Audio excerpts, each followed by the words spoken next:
Pour être efficace, une structure a besoin d'un personnel de qualité, c'est-à-dire qui possède les compétences adaptées pour faciliter la mise en place des activités.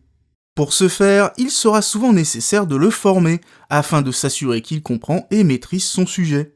De plus, l'environnement dans lequel vous évoluerez étant toujours plus concurrentiel et mouvant, il faudra également le former en permanence aux nouvelles techniques et aux nouveaux outils mis à sa disposition.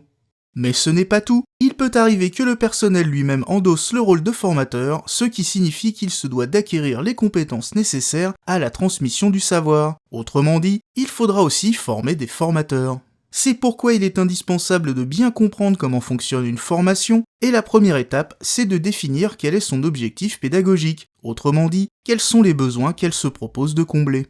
Ces besoins peuvent apparaître à l'issue d'une enquête auprès des usagers, écrite ou verbale, qui fera ressortir les éventuels points faibles à renforcer. Il y a aussi le cas où la demande de formation vient du personnel de la bibliothèque lui-même, ou bien de son comité de direction qui estime que des améliorations sont nécessaires. Mais la demande peut aussi venir de l'extérieur, par exemple une association professionnelle désirant être formée à un savoir spécifique. L'analyse que vous ferez de ces besoins devra évidemment prendre en compte le contexte dans lequel s'inscrit votre structure, les besoins de la Bibliothèque nationale de France n'étant par exemple pas les mêmes que ceux du CLAC de Yaoundé, et il faudra également savoir hiérarchiser ces besoins pour choisir la formation la plus opportune. Suite à cette analyse, il conviendra également de décider si la formation peut se faire en interne, ou bien s'il sera nécessaire de faire appel à des personnes extérieures, dans le cas où votre équipe ne possède pas les compétences nécessaires.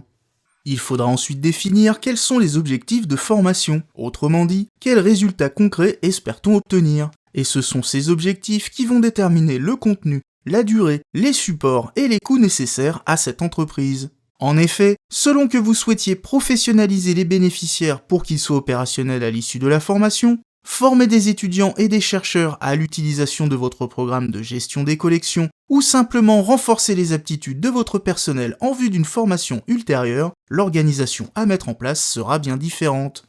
Quand les objectifs pédagogiques et les objectifs de formation ont bien été mis à plat, on peut véritablement commencer à construire la formation, en commençant par choisir les modalités pratiques les plus adaptées. Faut-il opter pour une formation en ligne ou en présentiel ? Faut-il recevoir les bénéficiaires en groupe ou en binôme ? Faut-il proposer un système de formation à la carte, etc., etc. Il faudra ensuite choisir les méthodes et les supports pédagogiques qui conviennent. Faut-il utiliser des supports écrits tels qu'un guide d'utilisation, un plan ou des polycopiés ? Faut-il au contraire opter pour des supports plus visuels tels que les diaporamas, les vidéos et autres tableaux pédagogiques ? Faut-il mettre en place des évaluations ? Il faudra ensuite déterminer le budget nécessaire et mettre en place la logistique découlant de ces différents choix, en gardant en tête que cela prend souvent plus de temps qu'on ne l'avait imaginé.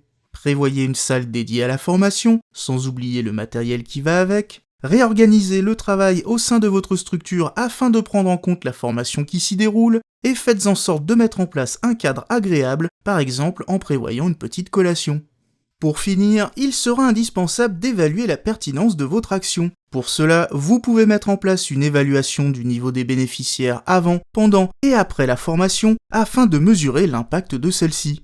Concluons en rappelant que tous ces choix devront idéalement se faire en concertation avec toutes les parties prenantes, qu'il s'agisse des bénéficiaires, des organisateurs ou des formateurs. Et n'oubliez pas non plus d'être tout spécialement pointilleux lorsqu'il s'agira de former des formateurs, afin qu'ils ne se retrouvent pas à diffuser un enseignement insuffisant autour d'eux.